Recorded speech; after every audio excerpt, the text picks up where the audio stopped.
di umur 11 saja saya sudah membantu orang tua bertani, berkebun ya nggak, dan menjual hasil taninya ke pasar segala macam. Nah, tahun 83 saya ke Jakarta, ke Jakarta lalu ya tinggal di daerah Jembatan 5 sana, membantu ke ada saudara juga yang buka warung kopi situ, bukan warung kopi sekarang ya, besar begitu, di ganggang begitu yang membantu, sehingga sambil bekerja dan saya itu agak hobiku sekolah, jadi melanjutkan sekolah. Ya, jadi kalau orang ada melihat kartu nama saya ada berpartikel ya, memang saya itu hobi sekolah.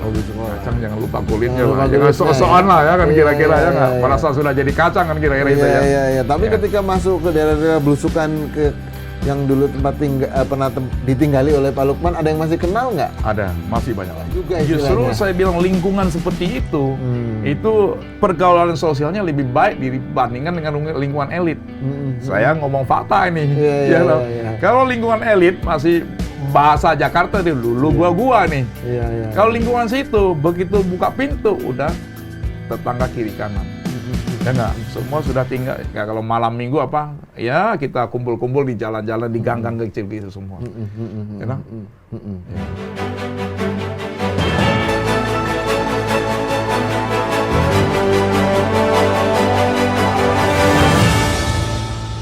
Assalamualaikum warahmatullahi wabarakatuh. Om Swastiastu, Namo Buddhaya, salam kebajikan. Halo Sobat Warta Kota, jumpa lagi dalam program Jakarta Memilih. Program yang sengaja kami dedikasikan untuk menampilkan para calon wakil rakyat, calon anggota legislatif, dan kali ini kami mengundang tokoh yang punya nama ngetop lah, orangnya besar juga, jadi tokoh besar juga, namanya Pak Fuidi Lukman. Halo Pak Fuidi Lukman. Yes, luar biasa. Terima kasih sudah berkenan hadir di Warta Kota. Kita punya waktu ngobrol-ngobrol ke depan seputar Jakarta. Bapak menjadi salah satu bakal calon anggota legislatif dari Partai Kebangkitan Bangsa ya. Nah, sebelum kita ngobrol program Bapak ke depan, apa yang akan dilakukan untuk Jakarta jika nanti terpilih dan segala macamnya, saya pengen tahu apa arti nama Bapak nih, Pak Fuidi Lukman. Fuidi Lukman ya. Itu apa arti sebuah nama dulu ya? Kan kalau ada orang bilang apa arti sebuah nama, tapi ada juga yang bilang nama adalah doa. Benar, karena diberi oleh orang tua. Orang tua. Bisa jelaskan dulu Pak, namanya Pak Fuidi Lukman. Oke. Assalamualaikum warahmatullahi wabarakatuh. Selamat sore, Om Swastiastu, Namo Buddhaya, salam kebajikan, Shalom.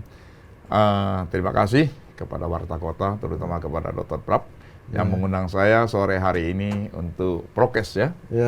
Untuk kita sangat gembira sekali bisa mendapat tempat kehormatan ini untuk sebagai salah satu narasumber, kira-kira gitu ya. Prokes. Nama Fuidi Lukman ini kalau baca ya Lakmen ya. Lakmen nih, Lakimen ya. Orang beruntung lah, kira-kira laki-laki yang beruntung. Fuidinya sendiri memang nama kecil saya, itu nama dari ejaan Tionghoa gitu ya. Fuidinya kecil sendiri. Kalau Lakmennya, jadi nama ini sebenarnya Fuidinya memang nama kecil, Lakmennya sendiri itu saya yang memberikan. Ya, karena waktu itu saya sekolah, waktu SMP, ya mulai belajar bahasa Inggris, lalu ketika bekerja terpikir gitu loh. Wah, kalau orang biasa pakai Lukman ya coba saya kasih C lah, biar ada lakinya, lebih keren. Jadi mulailah Fuidi Lakmen. Jadi saya ini termasuk yang mengalami proses penggantian nama. Dari nama kecil melalui di pengadilan dengan surat ketetapan penggantian nama jadi Fuidi Lakmen. Jadi puji Tuhan, ya kita syukurin. Ternyata memang ini juga kita ngomong apa adanya, betul ya. Jadi memang membawa laki juga itu. Membawa keberuntungan. Keberuntungan. Tapi kalau Pak Fuidi itu sendiri ada artinya nggak? Ada. Ada artinya itu kira-kira ya berhasil terbang tinggi gitu. Berhasil terbang tinggi. Kalau terjemahan bebasnya begitu. Jadi Fui itu terbang, Li itu berhasil gitu. Ya. Oke, Pak Lukman, sekarang Bapak kan bergabung di Partai Kebangkitan Bangsa. Benar, Mungkin bisa ceritakan bagaimana Bapak sebagai yang tadinya sebagai pengusaha dan sekarang tentu masih pengusaha kan, tiba-tiba tertarik terjun di dunia politik dan kemudian memilih PKB dan sekarang menjadi calon anggota legislatif. Ya, mungkin gini, Dr. Prab. Saya ini sebenarnya kalau di pengusaha di ujungnya, saya ini sebenarnya anak petani. Anak petani, makanya kita punya tagline juga, mimpi anak petani untuk negeri gitu loh. Dulu kita memang orang tua petani, kita juga petani. Sampai tamat SMK, waktu saya itu seminar negeri, Singkawang itu, mungkin rekan-rekan di seminar negeri Singkawang masih kenal dengan saya. Saya itu anak petani, bantu orang tua, dan kebetulan waktu itu orang tua papa saya ada sedikit kendala pengertiannya, ada sedikit sakit sehingga tidak bisa bekerja, dan saya anak sulung paling besar di umur 11 saja saya sudah membantu orang tua bertani, berkebun ya, dan menjual hasil taninya ke pasar segala macam. Nah, lalu dalam perjalanan hidup ya, namanya perjalanan hidup tuh mungkin doa orang tua, doa teman dan saudara semuanya. Ya, setelah tamat SMK tahun 83 saya ke Jakarta, hijrah ke Jakarta, lalu ya tinggal di daerah Jembatan 5 sana, membantu ke ada saudara juga yang buka warung kopi situ, bukan warung kopi sekarang ya, Starbucks gitu, di ganggang begitu yang membantu, sehingga sambil bekerja dan saya itu agak hobiku sekolah, jadi melanjutkan sekolah. Ya, jadi kalau orang ada melihat kartu nama saya ada beberapa titel ya, memang saya itu hobi sekolah. Hobi sekolah. Dan 2 tahun yang lalu saya juga baru ngambil magister lagi, jadi MM lagi yang baru tamat. Jadi tertarik dengan PKB gitu. Kira-kira ya. Ya, salah satu setelah setelah reformasi, ya PKB merupakan partai yang dilahirkan di zaman reformasi, setelah reformasi. Jadi kita tahu salah satu tokoh yang kita banggakan adalah Gus Dur. Mungkin semua orang tahu punya. Dan Gus Dur itu sendiri juga orang Tionghoa kita sendiri juga mengatakan itu sebagai Bapak Tionghoa Indonesia, ya kan? Dan itu tidak sebatas sebut begitu, memang Gus Dur sudah banyak berbuat untuk orang Tionghoa Indonesia, terutama dari segi contohnya membebaskan kita untuk merayakan Imlek ya. Lalu menjadikan Imlek sebagai hari-hari pertamanya sebagai hari tentatif kalau nggak salah ya, dan terakhir jadi hari libur nasional oleh Presiden Megawati. Ya kira-kira di situ. Sehingga kita juga menilai PKB juga partai sudah terbuka. Banyak orang punya persepsi bahwa itu partainya Muslim atau apa, sebenarnya tidak. Di PKB kalau untuk orang Kalbar banyak orang Tionghoa yang masuk PKB dan jadi Dewan PKB. Ya, jadi untuk saya PKB tidak asing lagi, bisa untuk terbuka untuk semua.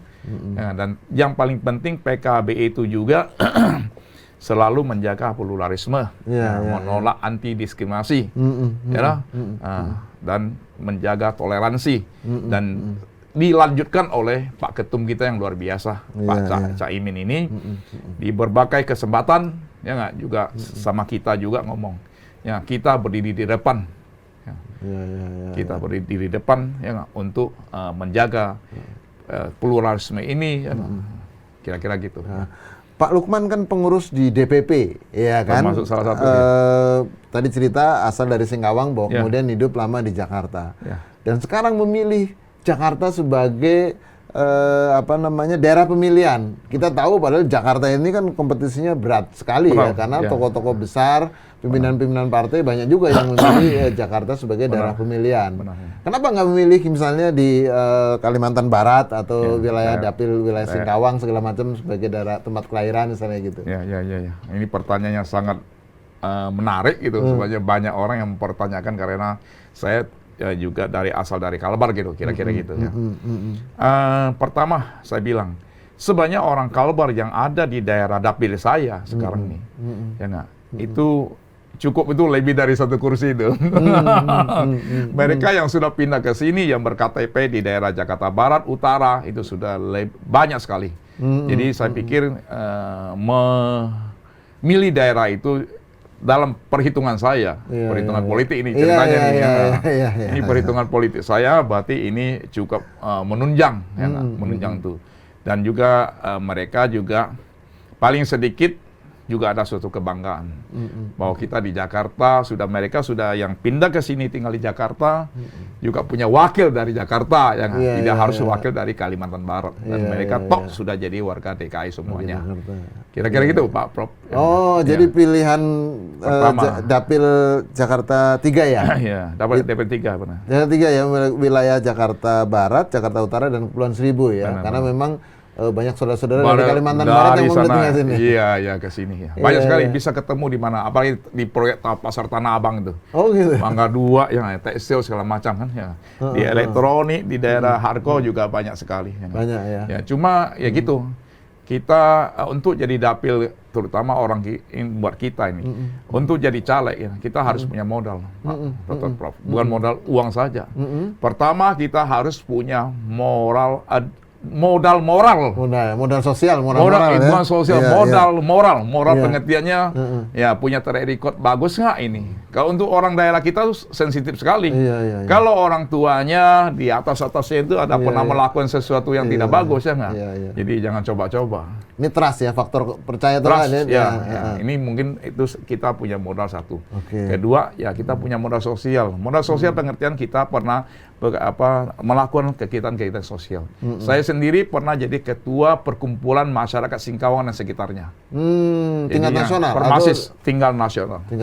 Kita ada di Jakarta di sini, itu membawahi dua kabupaten satu kota, dan cukup banyak memberikan kontribusi kepada terutama ya walaupun kontribusinya banyak masih berkiblat ke kota Singkawang dan sekitarnya gitu. Jadi ada modal sosial. Selain itu kita juga banyak berkarya di memberikan bantuan-bantuan sosial lewat badan-badan sosial yang lainnya gitu. Bapak tadi menjelaskan putra seorang petani karena perjuangannya segala macam dan karena tentu keberuntungannya sesuai dengan namanya. Kemudian bisa menjadi pengusaha, alhamdulillah pengusaha yang sukses dan sekarang terjun di dunia politik. Apa yang sudah Bapak bisa rasakan dulu kan sebagai petani, katakan dalam tanda petik ya mungkin agak sedikit butuh perjuangan keras dan sekarang apa yang bisa hikmah itu yang bisa akan Bapak lakukan untuk Jakarta ke depannya, terutama untuk daerah pemilihan di Barat, Utara dan Kepulauan Seribu. Benar. Jadi kita juga melihat, jadi kita tidak tertutup mata ya apa yang kita saksikan sekarang ini. Jadi sejak saya putuskan untuk menjadi caleg, jadi saya sudah mulai belusukan, istilah kerennya belusukan. Kunjungan ke meninggalkan kemewahan. Ini faktanya begitu ya kan. Kita masuk gang-gang kecil, masuk lingkungan yang kira-kira begitulah. Kita lihat. Dari setelah itu, sebelum putusan untuk caleg kita lihat memang Jakarta ini perlu ada sentuhan-sentuhan gitu. Sentuhan. Salah satunya untuk memberikan sentuhan seperti yang kita pikir dalam dunia untuk berbuat sesuatu lah misalnya harus melalui jalur politik. Kalau mau jalur politik ya harus jadi caleg. Pak Lukman tentu sudah belusukan beberapa hari dan mungkin beberapa bulan ya, tentu sudah menangkap apa yang sesungguhnya dibutuhkan oleh rakyat Jakarta yang nanti bisa katakanlah menjadi sumber atau ide atau gagasan yang akan bisa dituangkan dalam bentuk sebuah kebijakan. Menurut Pak Lukman apa nih? Sebenarnya ada 3 hal yang penting kalau saya lihat. Pertama, ekonomi kerakyatan. Ekonomi kerakyatan. Ya. Kedua, kesehatan. Yang ketiga, pendidikan. Sebenarnya ini sih secara nasional saya juga pikirin sama ya. Cuma penyentuhannya itu, sentuhannya yang tidak ada gitu loh. Apa tuh bentuk konkretnya? Contohnya seperti kesehatan, ya. Saya lihat yang kesehatan. Saya banyak memberikan bantuan kursi roda. Kenapa muncul bantuan kursi roda? Waktu itu kita ke sana melihat banyak ya.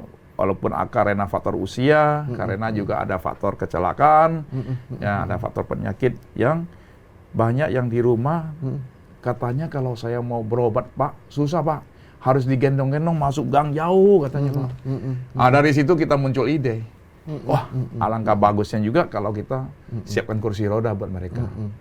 Ya terlepas memilih tidak memilih urusan kedua deh. Ya kita bekerja kemanusiaan dulu sesuai ajaran yang sampaikan oleh Gus Dur gitu. Itu berarti kan faktor kesehatan nih. Iya.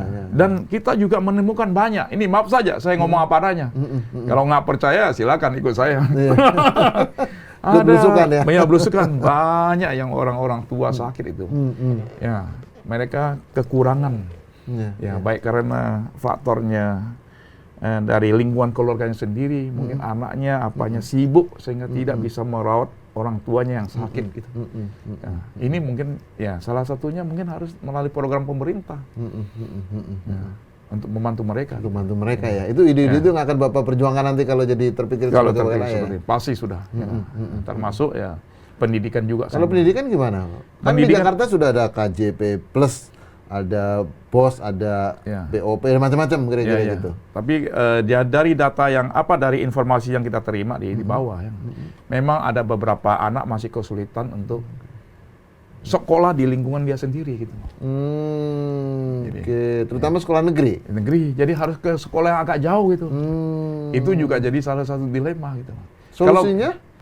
Solusinya saya kira ini mungkin melalui legislasi gitu. Legislasi. Ya nggak legislasi. Kenapa bisa begitu? Gitu loh. Ya, kita dengar gitu. Kira-kira mungkin sekolahnya oke sudah. Tempat sekolah jadi masalah. Tempat sekolah. Oke.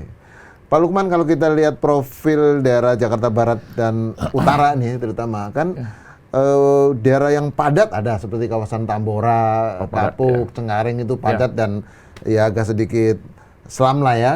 Tapi juga daerah elit, daerah yang dihuni oleh orang berpunya juga banyak ya, kawasan Pluit, kawasan misalnya di sebagian Ancol. Ya, sebagian Ancol, kemudian wilayah yang dekat-dekat bandara sekarang sudah PIK segala macam ini.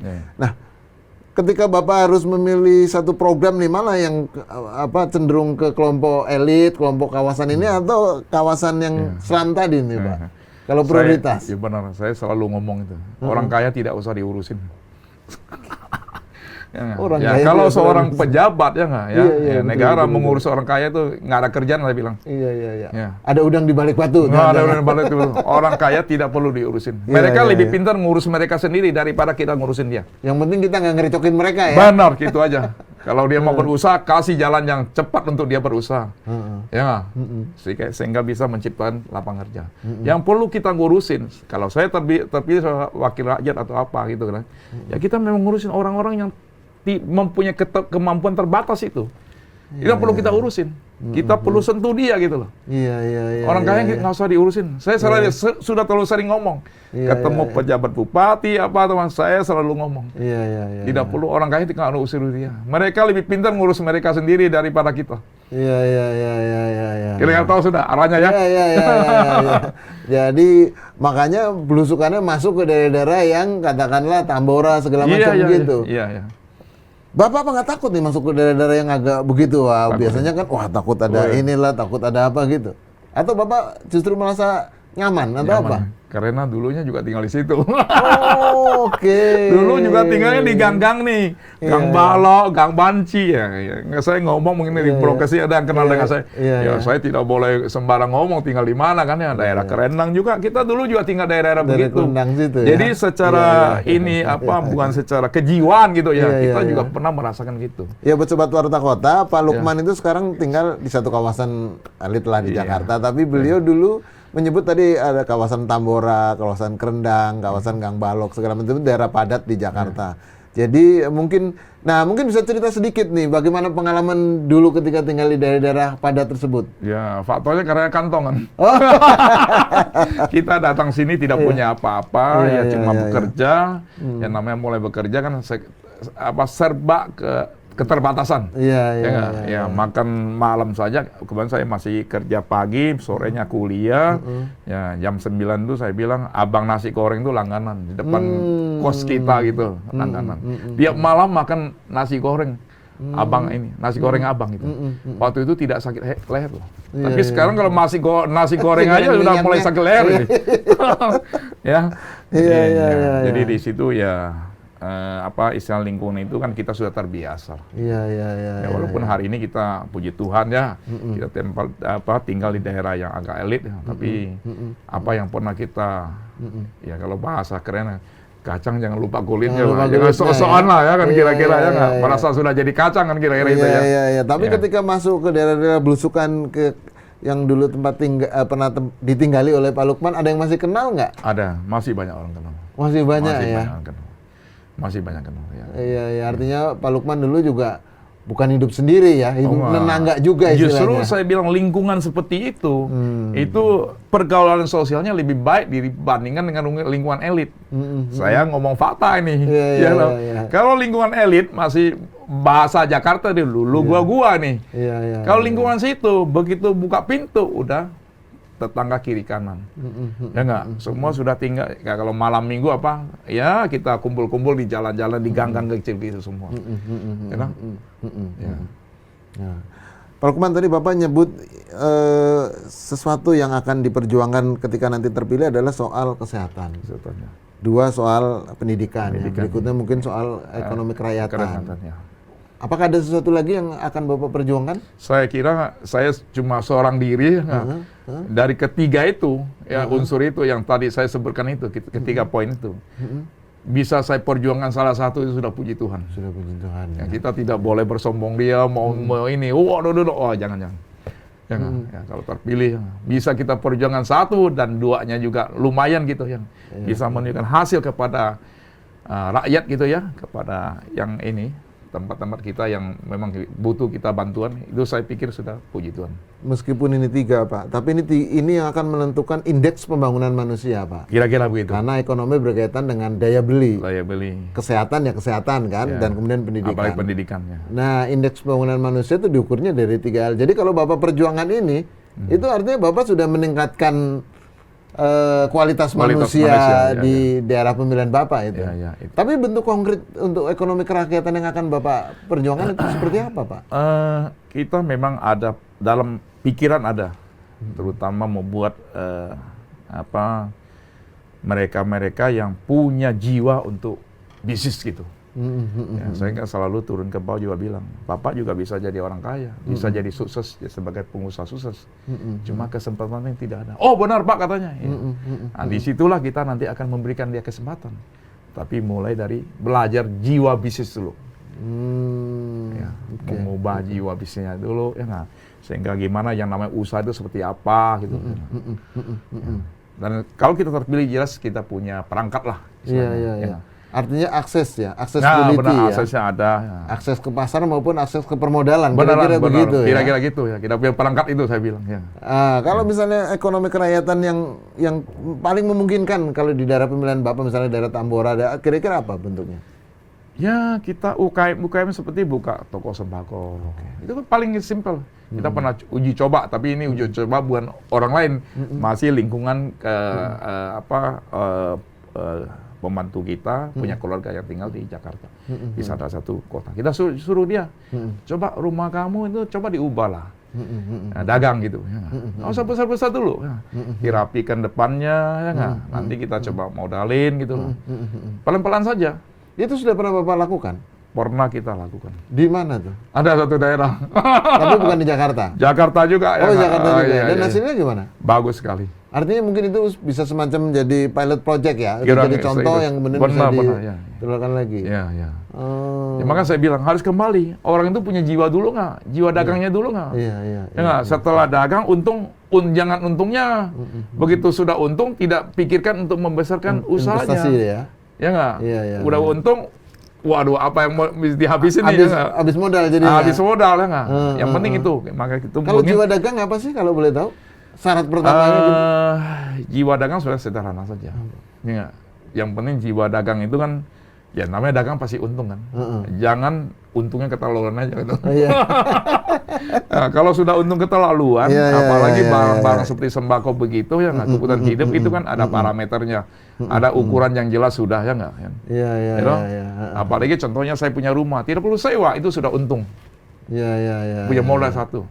Tinggal kita rapikan. Itu nggak sewa. Orang lain perlu sewa. Kita tidak perlu sewa. Itu sudah untung kita, ya nggak? Iya. Jadi bisa bersaing, ya kan, pengertiannya. Yang penting tidak usah mesti untung besar. Iya. Bisa berjalan dulu. Iya. Ada untung bisa jalan, bisa bayar listrik, bisa bayar ini. Ya, oke, sudah bagus. Oke. Pak Lukman, Bapak kan sekarang masuk di partai PKB ya. Akan berjuang untuk kursi di parlemen, di DPR ya. Iya. Dan selama ini Jakarta ini sepertinya belum pernah ada wakil dari PKB ini. Ini kalau di wilayah barat itu dikuasai oleh partai yang lain merah lah dan beberapa partai lain kan kira-kira begitu ya. Ini bagaimana nih Bapak nih supaya ini kan perjuangannya lumayan berat nih. Karena belum pernah ada yang jadi ibaratnya begitu. Belum pernah jadi ya. Hampir 10 tahun belum pernah ada untuk DKI ini ya. Saya kira ini suatu tantangan juga. Ya, namanya belum pernah ada ya tantangan lah ya kan. Lalu melihat Medan lebih tantang lagi lah Tapi kita berdoa, ya, kita tetap bekerja, berdoa, mudah-mudahan ya ini kan harus ada garis tangan juga. Mudah-mudahan kita punya garis tangan ke sana sehingga membawa PKB nanti akan ada kursi di DPR RI dari DKI gitu. Amin. Ya kita mohon doa lah semua aja lah. Penonton-penonton. Siapa-siapa ya ini mukanya. Merasa kalau ini orang baik tidak punya dosa, silakan dukung gitu aja sudah. Kira-kira gitu ya. Dalam hitungan Pak Lukman kira-kira berapa suara yang harus Bapak dapatkan supaya bisa melenggang ke Senayan? Melenggang Senayan ya. Dari catatan yang ada kelihatannya kita perlu suara kurang lebih 100.000. 100.000 ya. 100.000 ya. Tadi dari hitung-hitungan sebagai mantan ketua, masih ketua Singkawang ya? Sudah tidak, saya sudah pembina tapi kita masih ada organisasi di Inti, Inti tahu ya? Yang apa itu Tionghoa Indonesia, saya juga sebagai ketua pembina. Lalu di PSMTI saya juga dewan penasihat gitu, nasional. Lalu di Perhimpunan Pengusaha Tionghoa Indonesia Perpit, saya juga ketua kehormatan. Mungkin dari lingkungan-lingkungan situ ya bisa ada kontribusi. 100.000 ada lah ya. Yang lebih penting kita sih kita harapkan warga NU-nya sih. Kita kan sama-sama hijau nih ya. Bintang 9. Bintang 9 sama ya nggak ya? Itu yang kita harapkan ya. Oke. Nah, biasanya kan kalau untuk DPR dia tandeman dengan caleg-caleg yang di DPRD. Apakah Pak Lukman juga melakukan kiat-kiat seperti itu? Oh, tidak. Saya kira memang saya punya strategi agak lain. Saya bilang untuk DPRD semua tandem. Oh gitu. Kita poligami semua gitu. Jadi untuk DPRD kita semua tandem, semua sahabat semua. Kita punya satu misi, satu perjuangan sama. Gitu lah. Yang penting nanti dia mau bekerja, kita sama-sama bisa membangun suatu kolaborasi untuk keuntungan bersama. Oke, Pak Lukman, kita tahu karena Bapak nanti akan mewakili DKI Jakarta dan sesuai dengan undang-undang yang ada kan 2024 ibu kota akan pindah. Ya. Menurut Pak Lukman, kira-kira nanti Jakarta ke depan setelah tidak lagi menjadi ibu kota itu pantasnya menjadi daerah apa nih? Daerah ya. Kalau kita melihat, saya kira masih tetap sebagai daerah bisnis ya. Seperti kota-kota negara-negara lainnya gitu. Ya karena banyak sentra-sentra bisnis kan tidak mungkin untuk pindah ke IKN sana ya. Untuk sementara waktu lah ya. Kalau sudah perjalanan waktu kita tidak tahu kan ya. Untuk sementara waktu mungkin semua sentra bisnis masih di ibu kota. Jadi tidak perlu harus khawatir ya nggak. Orang-orang di Jakarta jadi sepi gitu. Tetap masih ramai. Ya, yang punya tanah tenang saja. Tetap harganya masih tinggi. Oke. Dan kita tahu 2024 selain ada pemilu atau pileg pilpres pada 14 Februari, pada bulan Novembernya kan ada pilkada juga. Ya, pilkada benar. Ya. Apakah nanti kalau seandainya Bapak katakanlah lolos di pemilu ini di bulan Februarinya, pada bulan November juga Bapak berminat untuk ikut berlaga dalam pilkada gubernur DKI gitu ya. Ini sesuai, kalau saya sudah terpilih, saya ini sudah milik partai ya. Kalau perintah partai gimana? Oke, saya laksanakan, siap gitu. Oke Pak, silakan Bapak, saya beri kesempatan untuk mengajak pemilih atau pemirsa Warta Kota. Oke, terima kasih sahabat-sahabat semuanya. Saya hari ini sekali lagi saya diundang oleh Warta Kota, ditemani ada Dr. Prab. Saya namanya Fidi Lukman, diulang sekali lagi supaya diingat. Kebetulan ini kali 2024 Untuk pileknya saya dari Partai Kebangkitan Bangsa, dan daerah pemilihannya Dapil 3. Dapil 3 itu termasuk Jakarta Barat, Jakarta Utara, dan Kepulauan Seribu. Ya, kita minta doanya, saudara semuanya. Kita minta dukungannya. Kalau yang satu lagi katanya belum boleh ngomong, karena masih belum masa kampanye. Kira-kira tahu arahnya ke sana. Ya, kita minta dukungan, itu paling penting. Saya kira untuk pemilihan ini, tolonglah semuanya, pilihlah orang yang benar. Ya, jangan asal pilih, apalagi orang yang memberi, lalu dipilih. Ya. Nanti terjadi apa-apa, marah-marah. Gitu. Jadi tolong pilih yang benar. Kita harus membangun politik akal sehat, ya, supaya bangsa kita ini makin hebat, makin luar biasa. Kira-kira gitu, Pak Prof. Oke, terima kasih, Pak Lukman. Demikian Sobat Warta Kota, program Jakarta Memilih kali ini bersama tamu kita, Bapak Fuidi Lukman. Beliau adalah bakal calon anggota legislatif dari Partai Kebangkitan Bangsa untuk daerah pemilihan Jakarta 3 yang meliputi wilayah Jakarta Barat, Jakarta Utara, dan Kepulauan Seribu. Sampai jumpa dalam program Jakarta Memilih selanjutnya. Assalamualaikum warahmatullahi wabarakatuh. Om Swastiastu, Namo Buddhaya, salam kebajikan. Salam kebajikan. Terima kasih. Jangan lupa subscribe ya.